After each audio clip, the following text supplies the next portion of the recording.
Guys, welcome to our channel সাজরূপাস vlog. তো সবাই কেমন আছো? আশা করি সবাই খুব ভালো আছো। আমিও কিন্তু খুব ভালো আছি। তো এখানে আমি এখন চলে এসেছি ফল খাওয়ার জন্য। সকালবেলাতে আমি এখন খালি পেটে আর ফল টল কিছু খাই না। এখন আমি ফার্স্টে হচ্ছে কি কিছু সলিড কিছু খেয়ে নিই, রুটি বা হরলিক্স যা থাকে তাই আমি খেয়ে নিই। তো খেয়ে তারপরে আমি এখন ফল খেতে বসে পড়েছি। এখানে দেখো আতা আছে, এখানে আপেল আছে আর মুসুম্বি আছে। আর ফল না খেলে কিন্তু আমার বাড়ির লোক প্রচণ্ড চেল্লায় যে খেতেই হবে, এরকম একটা ব্যাপার। তাই জন্য আমি জোর জবরদস্তি খাই। এবার কারোরই তো ফল খেতে ভালো লাগে না। দেখো অনেকেরই আছে যেরকম ফল খেতে ভালো লাগে, আবার অনেকের আছে ফল খেতে ভালো লাগে না, কিন্তু আমার হচ্ছে উল্টো, আমার ফলটা খেতে একদম অতটা ভালো লাগে না। তাও আমি এখানে ফল খাই। তো এখানে মুসুম্বিটা খাচ্ছিলাম বসে বসে। তো তারপরে আমি স্নান টান করে ছাদে চলে এসেছি জামা কাপড় শুকো দেওয়ার জন্য। তো আজকে একটুখানি তাড়াতাড়ি স্নানটা করেছি, কারণ হচ্ছে গিয়ে বাড়িতে যে পিউরিফায়ারটা আছে তো ওটাতে একটুখানি প্রবলেম এসছে, মানে কিছুটা অনেকটাই মানে প্রবলেম। মানে কি হয়েছে যে জলটা অনেকক্ষণ ধরে চালানো থাকে, যে ফিল্টারটা চলছে, তো ফিল্টারটা কিছুতেই পুরোপুরিভাবে জল ভরে না। তো সের জন্য এখন সার্ভিস সেন্টারে কল করে এবার লোক ডাকা হচ্ছে। তো সের জন্য এসেছে। ফিল্টারটা যেখানে লাগানো আছে না একদম বাথরুমের পাশেই, তো সের জন্য আমার একটুখানি প্রবলেম হয় বলতে গিয়ে স্নান করতে। তো সের জন্য আমি আগেই স্নানটা সেরে ফেলেছি। তো এখন প্রায় বাজে হচ্ছে গিয়ে 11:30 মতো। তো তারপরে আমি স্নান টান করে ছাদে চলে এসেছি। স্নান করে কিন্তু আগে গরমকাল যখন ছিল তখন আমার ছাদে আসতে মোটেও ইচ্ছে করতো না, কারণ আমার মনে হতো কি যে ছাদে যাব গরমের ভেতরে কতটা অসহ্য লাগবে, সের জন্য আমি ছাদেই আসতাম না। তার জামা কাপড়টাও পাপাই শুকো দিয়ে দিত, আমি তো মেলতামও না। তো আমি এখন তাও আসি, ঠাকুর প্রণাম থাকে সের জন্যই আসি মেনলি। আর দেখো ছাদের ভেতরে কত মাটি আর গোবর সব কিছু এখানে দেখো শুকোতে দিয়েছে, ছাদের ভেতরে সব গাছ টাছ লাগাবে সেই জন্যে। তো ওখানে দেখো পাপা সব জিনিসগুলো গোছাচ্ছিল। ওদের অনেক পুরনো বই খাতা রয়েছে, সেগুলো বিক্রি করতে হবে, সের জন্য সেগুলো সব বেছে বেছে নিচ্ছিল কোনটা বিক্রি করতে হবে কোনটা না। আর এখানে ছাদের ভেতর অনেক অনেক সবজি গাছ হয়েছে, এখন ফুলকপি হয়েছে, বেগুন হয়েছে, যেটা কিনা আমরা খেয়ে ফেলেছি অলরেডি। আবার লঙ্কাও হয়েছে অনেক। তো দেখো এখানে দেখো ফিল্টারের লোক চলে এসেছে সার্ভিস সেন্টার থেকে ফিল্টারটা ঠিক করার জন্য। তো এখানে ফিল্টার ঠিক হচ্ছিল। তারপরে আমার খিদে পেয়ে গেছে বলে আমি মাকে বলেছিলাম যে আমি রুটিটা আমি বানাবো, তোমাকে বানাতে হবে না। তো এখানে মা ঘুগনিটা বানিয়ে রেখে গেছিলো। তো তারপরে আমি এসে এখন রুটিটা বানাবো। তো আর হচ্ছে গিয়ে আজকে মঙ্গলবার, সেই জন্য আজকে আমরা রুটিই খাবো, আর বেশি কিছু আজকে করা হয়নি। তো আমার রুটিটা খেতে ভালোই লাগে। আর সবসময় না ভাত খেতে না পুরো একঘেয়েমি হয়ে গেছে। আর সবথেকে বড় কথা হচ্ছে গিয়ে ভাত এত খেয়েছি আমি যে 1 মাসে আমার 10 কিলো ওজন বেড়ে গেছে। আমি লাস্ট অক্টোবরে আমি ওয়েট করিয়েছিলাম, আমার তখন ওয়েট ছিল হচ্ছে 63 কেজি। আর এখন যখন আমি ওয়েট করাতে যাই তখন আমার ওয়েট হয় হচ্ছে 71 কেজি। তো এতটাই ডিফারেন্স বেড়ে গেছে, মানে আমার এতটাই অদ্ভুত লাগছে যে আমি এতটা মোটা হয়ে গেছি এত তাড়াতাড়ি। তো যাই হোক, এখন তো প্রেগনেন্সিতে তো সবাই মোটা হয়, তো সেটা নতুন কিছু না।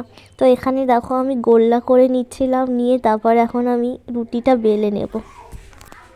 আমার না রুটির থেকে পরোটা, পুরি, তারপরে হচ্ছে গিয়ে অনেক ধরনের ভাজা জিনিস না আমার না খেতে খুব ভালো লাগে। কিন্তু এরকম সময় আমার না প্রচণ্ড পরিমাণে গ্যাস হচ্ছে, প্লাস আবার গলা বুক জ্বলা এগুলো তো রয়েইছে। এইসব হচ্ছে না, গ্যাস ট্যাস হচ্ছে বলে আমি না এইসব খাওয়া বন্ধই করে দিয়েছি প্রায় বলতে গেলে। তাও লাস্ট আমি আলুর পরোটা খেয়েছিলাম, তারপরে এখন আবার রুটিটা খাচ্ছি। এর মধ্যিখানে আমি আর কোনো ভাজা কিছু খাইনি, কারণ প্রচণ্ড পরিমাণে গ্যাস হচ্ছে সের জন্য। আর গ্যাসের তো কোনো মেডিসিনও নিতে পারছি না সেইভাবে। তো আমি ডক্টরের কাছ থেকে যখন আমি জিজ্ঞাসা করেছিলাম যে এরকম গ্যাস হচ্ছে, তারপরে হচ্ছে কনস্টিপেশনের সমস্যাও হচ্ছে এখন, আগে যেগুলো আমার ছিল না সেগুলো এখন হচ্ছে। তো আমাকে ডক্টর প্রথমেই বলেছিলেন যে তোমার কি কোনো কনস্টিপেশনের সমস্যা আছে? আমি বলেছিলাম যে আমার তো নেই। তারপর যখন ওষুধ খাওয়ার পর থেকে আমি দেখতে পাচ্ছি যে আমার কনস্টিপেশনের সমস্যাটাও বেড়েছে, প্লাস আবার গ্যাসটা তো হয়েইছে। তো সের জন্য সেইভাবে তো আর কোনো মেডিসিন নেওয়াও যায় না যে হুটহাট করে যে আমি খেয়ে নেবো মেডিসিন এখন, সেইভাবে তো খাওয়াও যাবে না। তোমাকে সব কিছু চেক করে খেতে হবে, সব কিছু বুঝে শুনে খেতে হবে।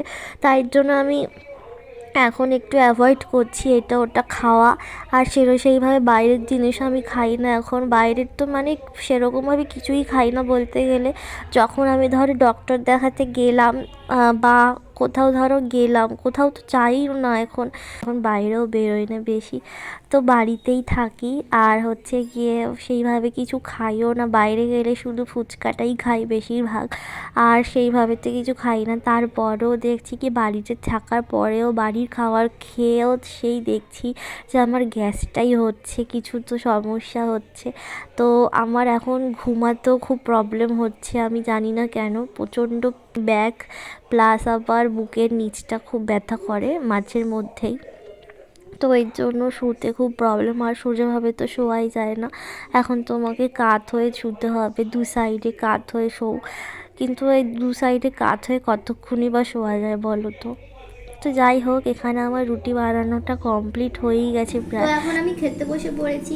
আজকে হচ্ছে গিয়ে মঙ্গলবার, সেজন্য আজকে আমাদের বাড়িতে রুটি হয়েছে, তো আমরা রুটি খাবো আজকে।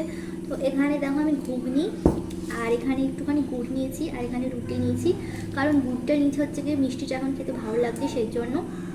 তো চলো আমি আগে খেয়ে নিই, আজকে এটাই খাবো দুপুরবেলায়।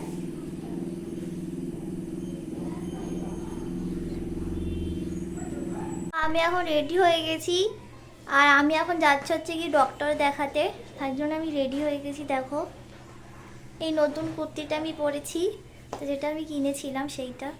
তো দেখি কখন আসে আমার বর, তারপর আমি যাব। তো এখন আমি রেডি হয়ে বসে আছি।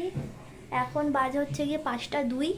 তো এখন আমি রেডি হয়ে গেছি, 5:30 থেকে 6:30টার মধ্যে যেতে বলেছে, তাই জন্য এখন আমি রেডি হয়ে গেছি। সব আমার গোছানো রেডি, খালি শুধু আমি যাব। তো বাড়িতে তো অনেকক্ষণ আগে এসেছি ডাক্তার দেখিয়ে, মানে তাও মোটামুটি 10-15 মিনিট হয়ে গেছে। আর আমি ভিডিওটা করতেই পারিনি ওখানে গিয়ে, কারণ ওখানে আমার শরীরটা সত্যি বলতে আমি যখন বেরিয়েছিলাম না, আমার মানে ভেবেছিলাম যে করব, কিন্তু তারপরে না ভালোই লাগছিলো না। এত মানে পিঠের এখানটা এতটা বেশি ব্যথা করছিলো, আর বুকের নিচেও এতটা বেশি ব্যথা করছিলো, আর বসতে ইচ্ছা করছিল না, যখন শুয়ে পড়ি এরকম লাগছিলো। কিন্তু তাও কিছু করার নেই, বসতে তো হবেই। তাও ওখানে গেছিলাম, গিয়ে আমার একটু লেট হয়ে গেছে। মানে আমার মানে যাওয়া উচিত ছিল হচ্ছে কি আরেক কয়েকদিন আগে। তো আমাকে সেই জন্য ডক্টর বললেন যে তোমার তো অ্যানোমালি স্ক্যানটা এখনও বাকি আছে।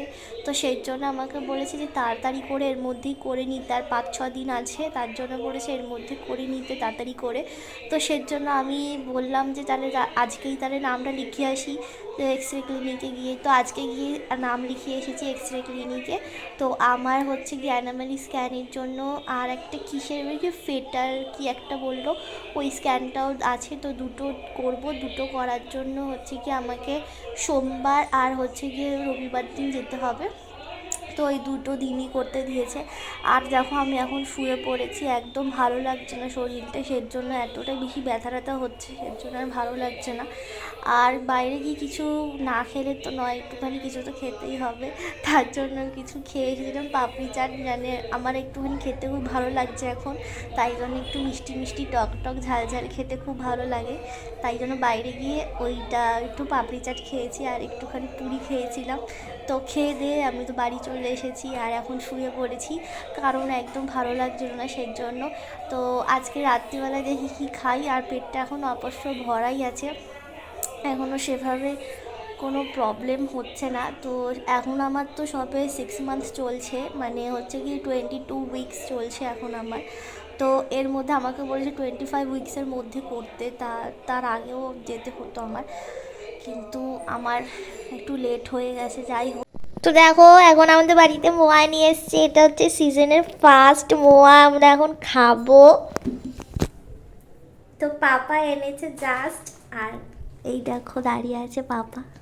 এই যে মা এখন লতি বসে বসে কাটছে, কালকে যেহেতু রান্না হবে সেই জন্য। এই দেখো আমি লতি কাটছি, লতি কালকের জন্য। এই যে কথাগুলো বলো তো না, আমি এখন খাওয়া স্টার্ট করে দিচ্ছি অলরেডি।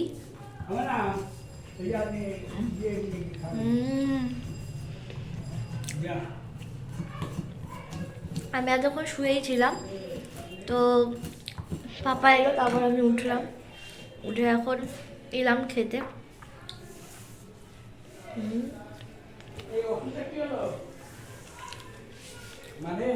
সব খেতে খুব ভালো লাগে। তো এখন আমার খাওয়া কমপ্লিট হয়ে গেছে। আজকে আমি বেশি কিছু খাইনি, তো আমি আর দেখাতে পারিনি কি খেলাম। তো সরি। তো আমি আজকে হচ্ছে গিয়ে মুড়ি আর ঘুগনি খেয়েছি, আর বেশি কিছু খাইনি আজকে, কারণ আমি বাইরে থেকে যেহেতু খেয়ে এসেছিলাম সেই জন্য পেটটাও ভালো লাগছিল না, পেটটা ভরাই ছিল। তাও রাত্রিবেলা করে খেয়ে নিই, কারণ রাত্রিবেলা নয়তো মাঝরাতে আবার খিদে পেয়ে যায় আমার। তো সেই জন্য আমি এখন খেয়ে নিলাম। তো আজকের ভিডিওটা এখানেই শেষ করছি। ভালো লাগলে লাইক শেয়ার কমেন্ট করতে ভুলবে না, আর সাবস্ক্রাইবও করে দেবে। সাবস্ক্রাইবের পাশে ছোটো সব বেল বাটন আছে, ওটাও প্রেস করতে ভুলবে না। তো বাই, আবার দেখা হচ্ছে পরের ব্লগে। টাটা।